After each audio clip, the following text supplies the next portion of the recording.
Welcome back to the Daily Thunder podcast. I'm John Napier, publisher of Daily Thunder. I'll be your host today. And alongside me is Daily Thunder beat writer Brandon Rahbar.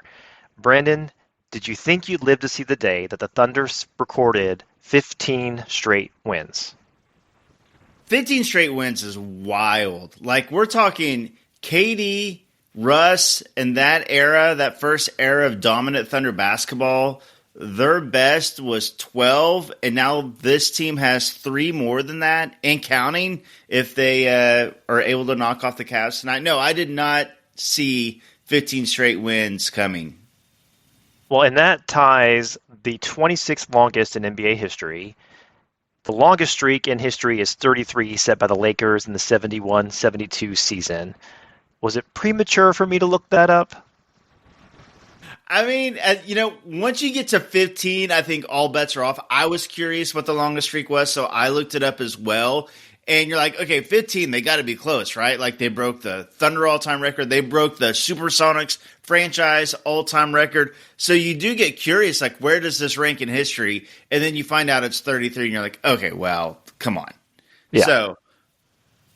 Well, it's still a long way to go, and there's some tough games ahead, but it feels pretty good right now to be 15 straight into the longest winning streak in Thunder history. So let's dive into the games last week that extended Oklahoma City's franchise record winning streak. We'll start against the Clippers. The Clippers hadn't yet gotten Kawhi back, and were without James Harden, who, as you noted, was out clubbing in Oklahoma City the night before. But the Thunder had the added pressure of setting a new franchise record that night. And in the first half, there was an ugly stretch from the end of the first quarter extending into the second where OKC fell behind as many as 16 points.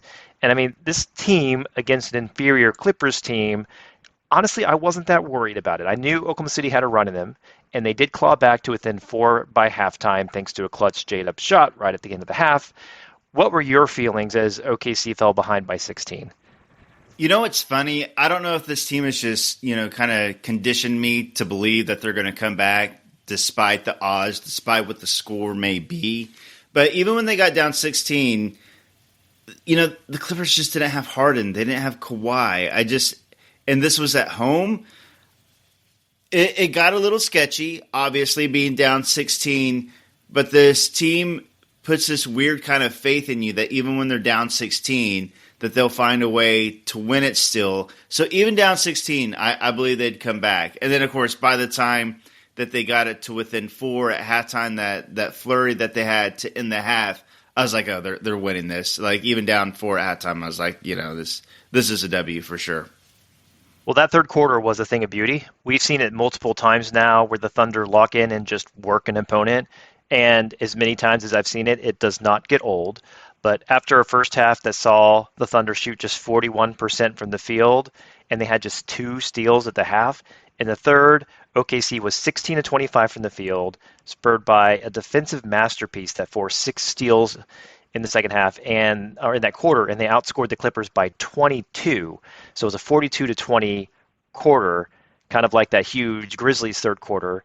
But the defense is what I want to talk about, and specifically the defense on Norman Powell. So Powell came into the game averaging 24 per game, and without Harden, I think you figured that he would be the centerpiece of the Clippers offense. And he scored 6 points the entire game on 1 of 11 shooting. What did the Thunder do to shut down Powell? I mean, it's Lou Dort, it's Cason Wallace, it's this elite perimeter defense. They suffocate you with this perimeter defense, and they're taking away your offense's number one option. And it was just so impressive because Norman Powell, he's in the all-star conversation. He's not going to make it, but, he got votes. He was in the first returns, in the also getting votes section. He was top 10. He's been very good this season, and the Thunder just shut him off. I mean, 1 for 11. For 6 points, 0 for 5 from 3 is just nuts. And the fact he only took 11 shots when the Clippers desperately needed any sort of offense, like, it's hard for primary scorers to even get shots up. We've seen it with even Anthony Edwards. They just struggle to get up their normal amount of shots. So, no, I think, again, I hate to say it's as simple as Lou Dort and Casey Wallace, but sometimes it's just as simple as Lou Dort and Casey Wallace. Well, up next, the Thunder took their win streak up against the Knicks, who came in with a 9-game win streak. And while the Thunder had a bunch of good fortune of matching up with some teams without key players, the Knicks were basically healthy, and it was a tight first half for most part. But the Knicks flexed a little late in the second quarter to go up by as many as 14. Kind of like what Jada did at the end of the first half against the Clippers, Kenrich hit a buzzer beater to close it to 12 at the half, and maybe that gave the team a little lift going into the break. And in the third quarter, Oklahoma City ate away at the Knicks' lead. And it felt, though, this one like the Knicks had an answer for everything in that third quarter. So while Oklahoma City started to get close, the Knicks kept responding. And in this one, unlike the Clippers game where I was like, yeah, they got this, I did start to get a little worried that the streak might be in jeopardy, especially in that third quarter. We'll ignore the fourth right now. So be honest. At that point, third quarter, how did you feel? Were you a little bit concerned, or ever the optimist? You didn't doubt for a second? No, I was concerned that game because of the reasons you stated. It didn't feel the same. This was a Knicks team that obviously had won 9 straight, was very good. They were fully healthy. And you felt like the Thunder were due to lose a game at some point. So it kind of felt like, okay, if you lose to a fully healthy Knicks team, that's fine. And you felt like, they've had these dominant third quarters. And the Thunder outscored the Knicks in the third quarter, but it was only 26-22 in that quarter. So you kind of felt like they're still down like 8 going. Yeah, I think it was 88-80 going into the. Yeah, I think it's 88-80 going into the fourth quarter. So I knew that the Thunder had some fight left. I knew they wouldn't give up. I knew the effort was going to be there. But I did not see this coming, the end result, the dominant fourth quarter, no. Now, this comeback felt different than the others. And there wasn't some overwhelming show of force. You noted, like we've seen the other third quarters and this one in the fourth. There was a lot of solid defense and some timely offense that allowed the team to come back. And because the Knicks were going punch for punch, the Thunder needed a spark. I would say a savior even. Aaron Wiggins, who saved basketball, saved the Thunder this night. So talk to me about Aaron Wiggins' performance. Aaron Wiggins was outstanding. He went 5 of 5 from the field in the fourth quarter. He went 4 of 4 from 3 in the fourth quarter. I mean, he really did save, the jokes, obviously, the memes, Aaron Wiggins saved basketball. But truly, he did save this game for the Thunder, and he saved the Thunder's winning streak. He was phenomenal down the stretch. It was cool to see the team celebrate him, kind of all gather around him and celebrate him. He was on fire. It's funny. He scored 19 points for the game, but 14 of those were in the fourth quarter. I mean, this was the Aaron Wiggins game. Like, the Knicks scored 19 in the fourth quarter. Aaron Wiggins scored 14 in the fourth quarter. That's how good he was. He nearly matched them himself. And for a game that looked like it was, completely in doubt, that it would snap the winning streak, to end up winning this by double digits because of a healthy dose of Aaron Wiggins in the fourth quarter is really, really impressive. Yeah, and this one felt good to me because New York treated this like a playoff game. Tom Thibodeau put heavy minutes on his starters. Jalen Brunson played the fewest minutes of any starter on the Knicks, and he had 40 minutes. And by comparison, no Oklahoma City starter played more than 38. Only Landry Shamet off the bench got more than 8 minutes for the Knicks reserves. The Knicks wanted this one, right? Oh, they wanted this one. They played like it was a playoff game, like you said, and it was a playoff atmosphere in the Paycom Center that day. I mean, it was loud, it was fun, it was a playoff atmosphere, and absolutely the Knicks wanted that one. And so I do think that, I know the 1 of 82 mindset. I know that's what this team, preaches and practices. But man, both teams, it felt like a little bit more than 1 of 82 that day. What were some of your other takeaways from this game? I thought that not only was Aaron Wiggins fantastic in the fourth quarter, I think that J-Dub was as well. Like, you go into that fourth quarter down 8, and you need some sort of jolt, and I thought J-Dub actually was initially the one that provided it. He was great to start the fourth quarter and kind of started that comeback. And then Aaron Wiggins kind of took over. He handed over the baton. That was another, it was interesting too because this was kind of the, Isaiah Hartenstein revenge game. He only scored 4 points, but he had 14 rebounds and 7 assists. So I thought it was another game where Hartenstein, affected the game, impacted the game in several ways with his playmaking, with his size and his rebounding. And then just that Thunder defense, like obviously Wiggins in the fourth quarter, but this Thunder defense in the second halves, over this win streak, and specifically over the last week or two, has been, they've been dominant all season, but they've gone to a whole other level in the second half lately. And they did it against the Knicks in the fourth quarter. The Knicks were just starving for points in that fourth quarter. The Thunder defense was just suffocating. Speaking of starving for points and suffocating defense, that's a good segue to talk about the next game that I am really excited about.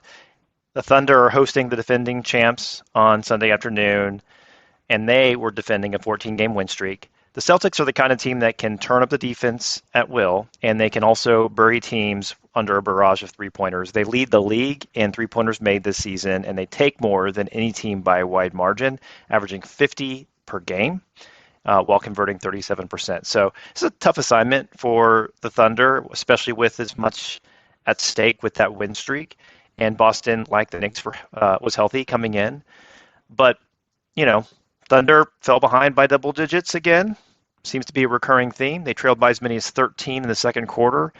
But like against the Knicks, they kind of crawled back in a low-scoring third quarter, which set up a pretty crucial fourth quarter with the streak on the line. And you mentioned the defense against the Knicks. In this one, Oklahoma's defense stayed locked in. They had a good third quarter defensively. They had a really, really good fourth quarter defensively. The Celtics couldn't make anything, and the Thunder outscored the Celtics by 17 in the fourth quarter to run away with that game and take a double-digit win. I'd say crucially, as the Thunder put Boston to bed, one Lou Dort caught fire in the fourth quarter, and Dort actually converted 3 threes over a minute 42 stretch in the fourth after missing every three he had taken in the game before. He was 4 for 4 in that fourth quarter. On the contrary, Boston made 3 3-pointers the entire second half. And he had more field goals made than the entire Celtics team in the fourth quarter, as Boston made just 3 fourth quarter field goals. They went 3 of 18. Lou Dort was 4 for 4. So in total, Boston shot 3 for 24 from 3 in the second half. They had just 27 points. How did the Thunder defend Boston so well? I mean, this was the most impressive win of the season to me, by the way. Like, let me preface it with that. I thought, the defending champs, and they were fully healthy. They had everybody, and they haven't been fully healthy a lot this season. So having all their pieces, they had won 3 in a row. They are the defending champs. So the way that the Thunder defended them, I thought was so impressive too, especially in the first half, because the Celtics went to the line a lot in the first half, and their size was a definite advantage in the first half. And in the second half, it was just a matter, once again, of the Thunder just swarming, throwing bodies, suffocating. And then a big key was they switched Lou Dort onto Jaylen Brown. In the first half, Jaylen Brown scored 21 points. And, the Thunder switch a lot, but they put Lou Dort on Jaylen Brown. Once again, I think Cason Wallace was excellent. I think SGA was excellent. I think J-Dub was excellent. And it was high effort. It was hustle. Kenrich Williams, I thought, was fantastic defensively. This was all about the defense, this win was. Obviously, Lou Dort catching fire. Shea, I thought, was brilliant. He had 33 points. He was 3 of 6 from 3. But at the end of the day, this was all about how dominant this OKC defense was. The Celtics hadn't been held below 100 points all season long. They hadn't been beaten by more than 10 points all season long, by double digits. The Thunder did both of those things to them. They scored a season low 27 points and a half. Their previous season low and a half was 44 points. Like, this was an incredibly dominant defensive performance from the Thunder. Yeah, and you mentioned the defense on Jaylen Brown. He threw up a nothing burger in the second half. He was 0 of 7 shooting, and the only stat he recorded that entire second half was 2 turnovers. And he played 20 second half minutes. So pretty insane. Now that shooting, though, as Boston went 3 for 24 from deep, how much of that was the Thunder's defense, or how much could you sort of say, well, they seem to have a really off night? Okay, so I went back and rewatched it because it was kind of a talking point on social media. I saw, some Celtics writers kind of talking about it, so I was curious, and I went back and watched all the attempts. Some of those was, the Celtics missing, but sometimes you're just going to miss no matter who you are.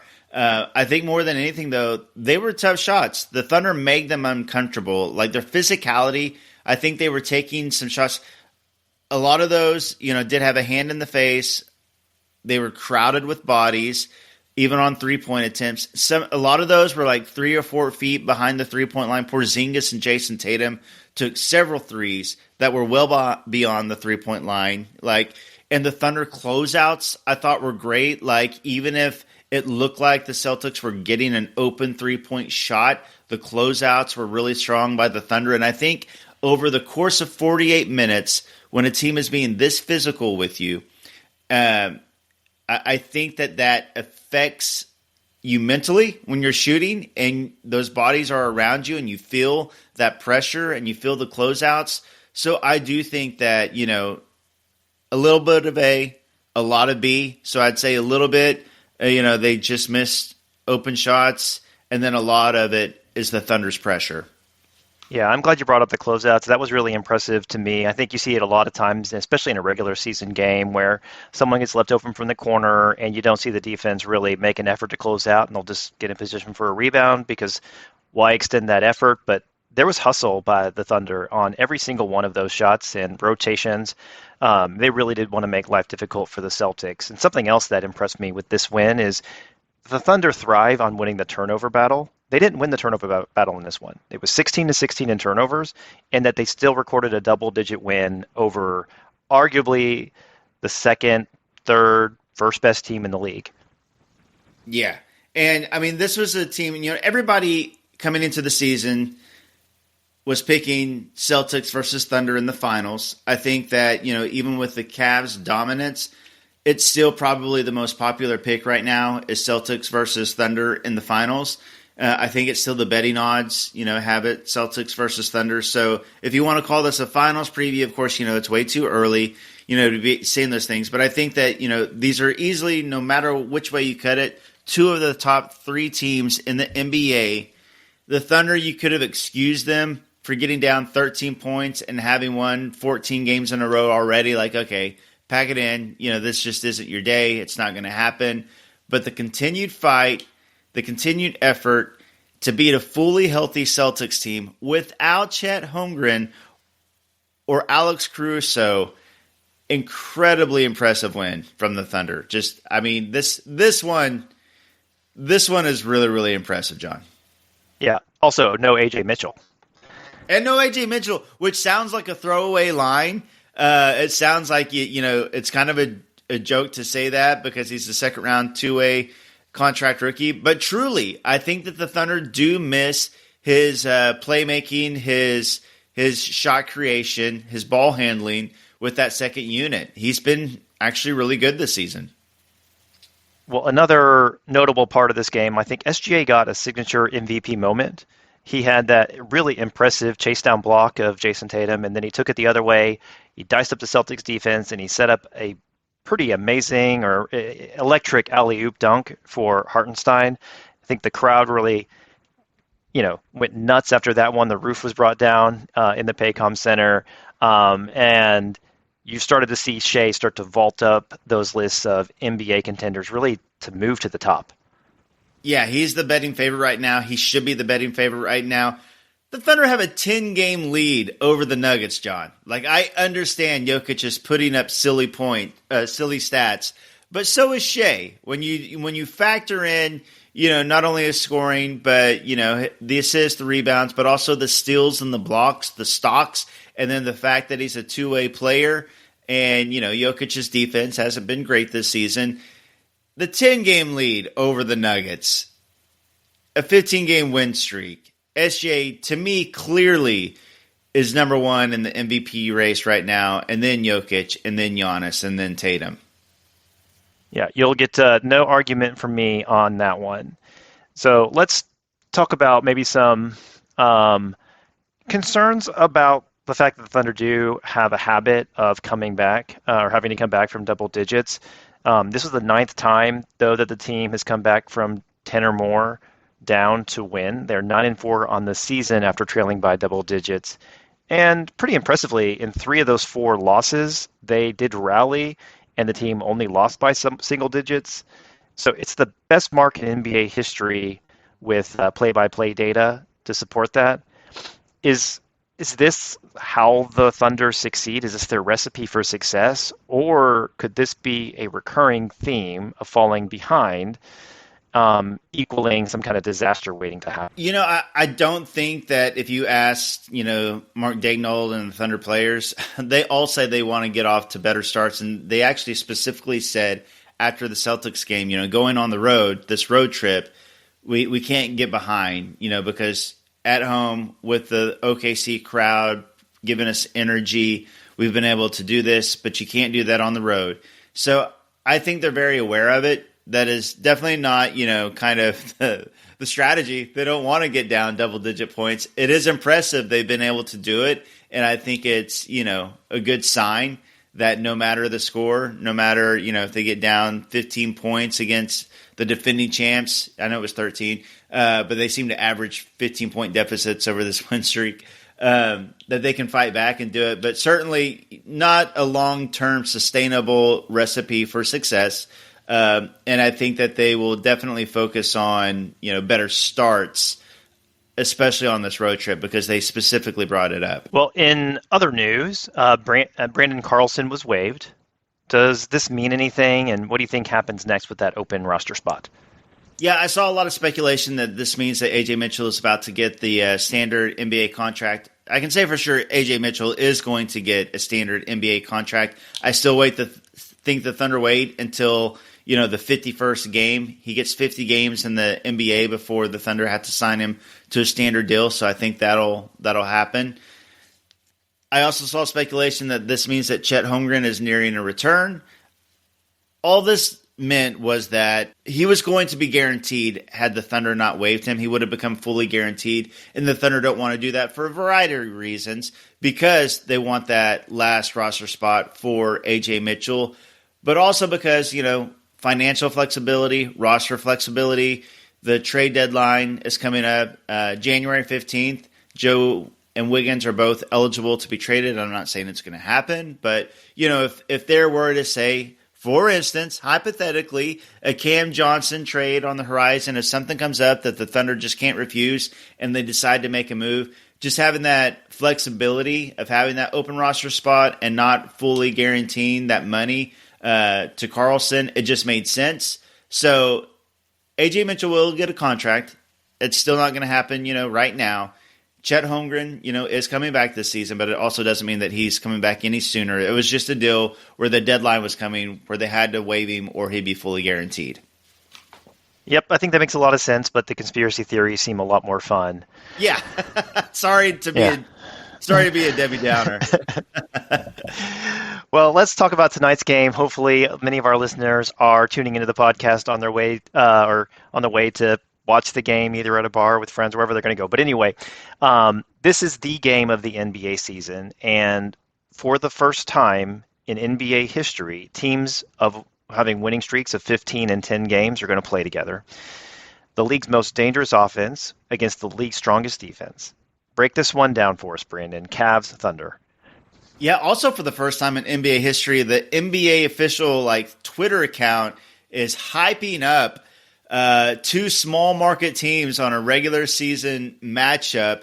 Have you seen how much the NBA is all in right now on the Thundercats. I think they realized, oh, we messed up. These two teams are really, really good. We really need to start hyping them. I've been really impressed with how much the official NBA account has been hyping this game for good reason, because it is not only the strongest defense in the NBA, a historically strong defense with the Thunder, and then this Cavs offense has been just lights out. Number one offense, number one defense, 15-game win streak versus a 10-game win streak. That's the first time in NBA history it's happened. The Thunder are 11-0 versus the East.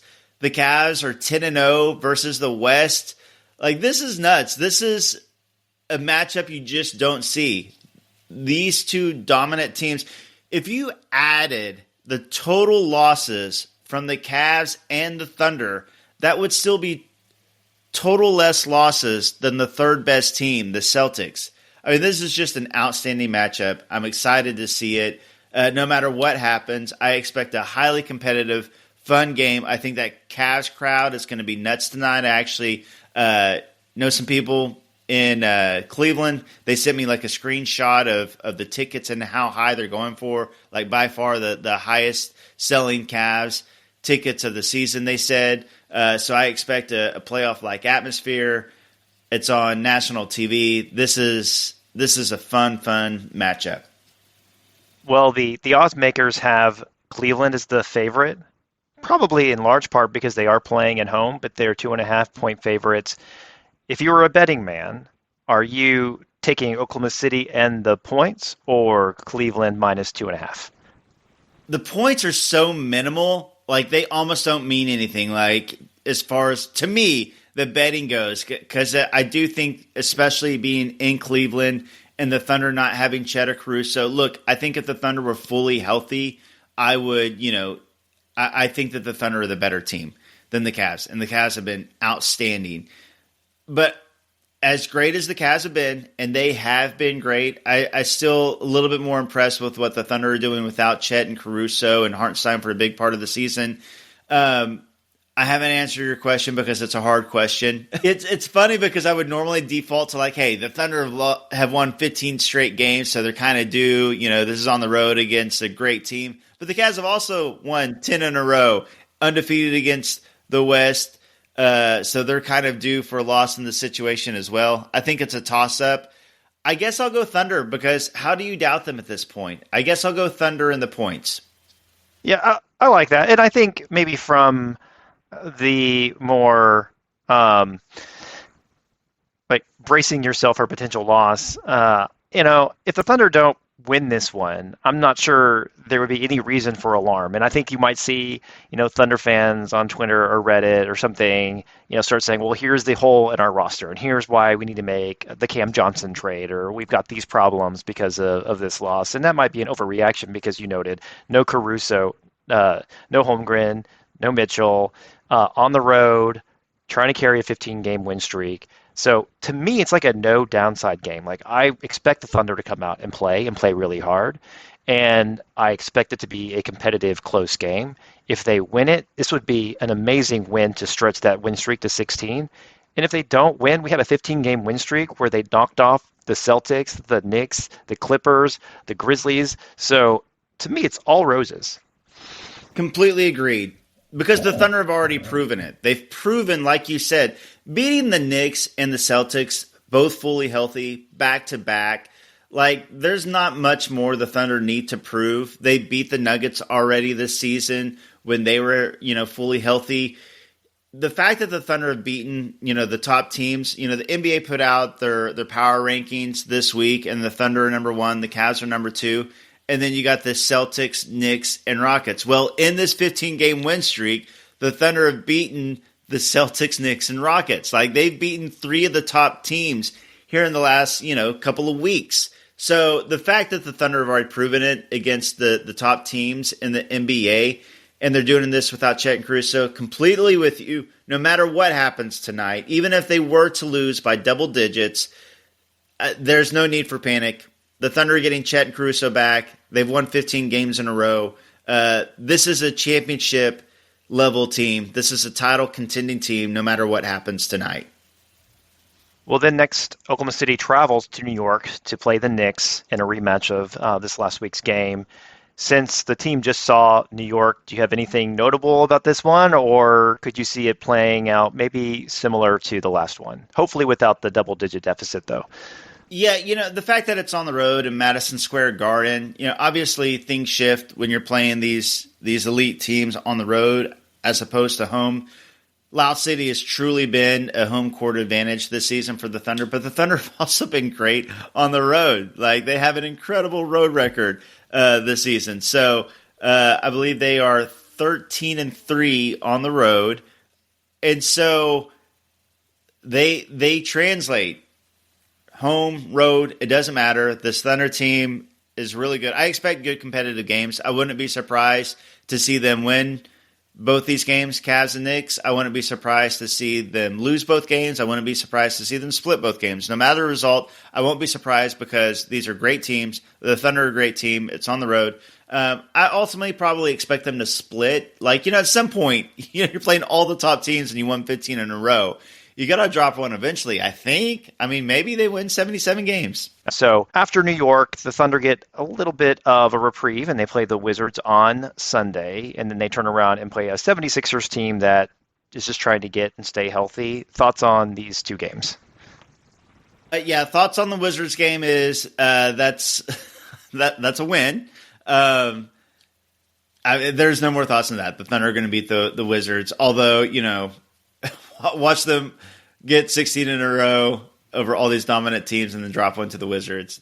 And maybe you could say that about like a Thunder team in the past, like the KD Russ era. You kind of saw them sometimes against lesser teams kind of played down. And then by the time they realize, oh, this team is in it, we need to fight back. Like it's a 50-50 battle. Not the way this Thunder team works. It really, truly is. It can be made fun of, the whole 1 of 82 mentality. But the Thunder takes every game seriously, so they won't let their guard down against this Wizards team. And then the 76ers, it's like, what 76ers team are we going to get? Like, is Embiid going to play? Is Paul George going to play? Like, if Embiid and Paul George and Maxey are all playing, we've seen flashes that this could be a great 76ers team, but, those guys miss. And this is a back-to-back for the 76ers. It's the first game of a back-to-back, so I imagine Embiid will sit either this game or that Knicks game because it's the Thunder Knicks back-to-back. I'm curious to see which game he sits for, and if he sits for the Thunder game, that's obviously a big game changer. Well, to close us out, we're going to play a game, and this one is going to be called Thunder Reddit Take Rankings. Fun. So I'm going to give you 8 takes that are lifted directly from Thunder Reddit. Nice. And ask you to rank them in order of which you agree with the most at number 1 to which you agree with the least at number 8. So there's a twist, however. Okay. First, I haven't previewed any of these with you. So I haven't. You're getting these cold. Yeah. And second, you have to rank them before hearing all of the takes. So, for example, I'll give you the first one, and you have to rank it 1 to 8. Yeah. Be careful because you don't know which take is going to come next, and you might rank it number 1 because you have nothing left to rank at number 1 at the end of it, like a take like how SGA shouldn't take mid-range jumpers or something. Right. Yeah, this is fun. I've watched like these YouTube videos, like blind rankings. So I'm fully prepared for this. This is fun. Okay. So hopefully Thunder Reddit enjoys this as well. The first one is from poster number 1, Scott Foster fan. That's a great Reddit name. The take is Scott Foster is the best referee in the NBA. Where do you rank that take 1 to 8? How do I not rank that 8? That is I hate to waste my number 1 or number 8 right out of the gate, but I don't know if there's going to be a take that I got to rank that 8. That's 8. Okay. Well, in fairness, I made that one up. I had to get a little bit of Scott Foster jab in there after whatever happened on Sunday because we actually didn't talk about that at length. But that was a Scott Foster special against the Celtics. If you have anything to add there, I think I just heard a whistle from a call that Scott Foster made in the third quarter. He had so many late whistles that game that he was waiting to see if the shot made it or not. Yeah, yeah. Okay, so let's go some of the real ones. And these are in a very random order. So, in response to a thread about potentially trading Nikola Topic, not Mark Dagnall said, Topic is like half Shea and half Giddy. Where do you rank that one? I actually like that comparison because Topic, I was very high on coming into the draft, and he does get to the rim at a high level. But he does have some Giddy in him that he's a great playmaker. He's a tall point guard like Giddy. The outside shot is a question mark. Not as much as it was with Giddy. I believe in Topic's shooting, his outside shooting, it'll get there. It's not a perfect comparison, but I see where the comparison was made. I see where it was coming from. So I would say I'd say 4. 4. Okay, we're going to lock in number 4. Next one is by Pizza Lover Tyler 24, who said, Wiggins, I have no idea what to do with him. Dude no-showed for all of December and decided he remembered how to play basketball, but his self-creation is normally only helping him and not others. Okay, so let me see. I see where, this person is coming from because his minutes, Wiggins' minutes really fluctuated in December. They're really kind of up and down, and I don't feel like he really ever got a chance to get into rhythm. I don't know how much of that though was, necessarily on Wiggins, and then, how much of that was like, when your minutes are up and down, you get in the game. I'll say 6. But 6. Ultimately, I think that Wiggins is still a very good role player. I still think that Wiggins plays his role in a really good way. We've seen that more lately. Obviously, when he gets steady, solid minutes, he's played, I think, his role really well. All right, the next one is by Consistent Gold 7572 about Kenrich Williams, and this poster said, completely co-sign. I think that he was the most underrated Thunder player coming into the season, and it was kind of easy to forget how elite of a role player he was a couple seasons ago. Then he battled injuries last year. He looks exactly like the Kenny Hustle that we knew a couple of years ago that contenders were trying to trade for. I'll say 2. I'll give this one a 2. I feel like there might be one more that I agree with just a little bit more, like the ultimate take. Well, here's the thing. I say whatever you want to about Jay Will's on-court presence, the vibes, the character, the locker room vibe, all the intangibles that he brings. The Thunder loves Jay Will. He is a fan favorite. And I do think that Jay Will can play. His 3-point shot hasn't, been great this season, but I think over the past couple seasons he's proven as a big to be a solid 3-point shooter as a big. He's got some playmaking chops.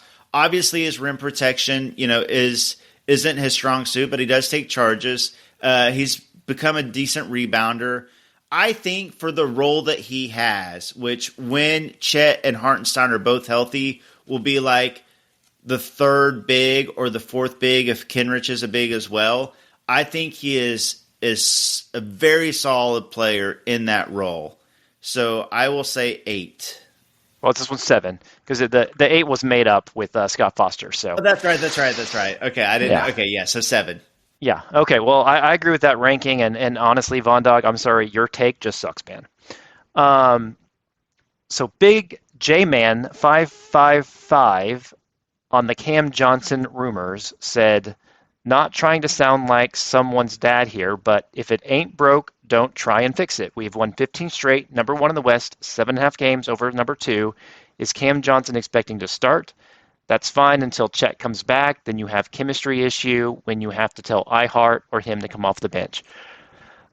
iHeart has earned his starting spot. In my opinion, all I'm saying is the grass isn't always greener on the other side. I see both sides of this argument. Like I've seen both sides of this, and I straddle the fence on this because I agree with both sides. So I agree with what this poster is saying. But then I also see the point of, hey, Cam Johnson is a 6'8" elite shooter. He's a movement shooter. He would do wonders, I think, for this offense, especially when, the 3-point shot is struggling as a whole. He's been very consistent. He's an average, at least, NBA defender, and he does a lot of things really well. And you can get him, for a $22 million salary for this year and the next 2 years. He's a guy I think that can be a difference maker in his role. You don't need a star. You don't need to go out and trade for a star. But you can get a guy that's a star in his role like Cam Johnson, and the assets you'd have to give up. You don't have to give up the farm to get him. He's got a nice salary. So I see both sides of this. So what middle rankings do I have left? Because I'm somewhere in the middle on this. Do I have a 4 or 5 left? You have 1, 3, and 5 left. I will go 3. 3. All right. That one's a 3. So now you have 1 and 5 left. So the next one is by Panicked Waddle. When the Warriors were at the height of their success, they were maddening to play against. You could play perfect against them for 40 minutes, but at some point came the flurry. The whole game, as a fan of the opposing team, you would just sit and dread the flurry. It was inevitable. In the flash of an eye, an 8-point lead over them would be a 10-point deficit, and the game was over.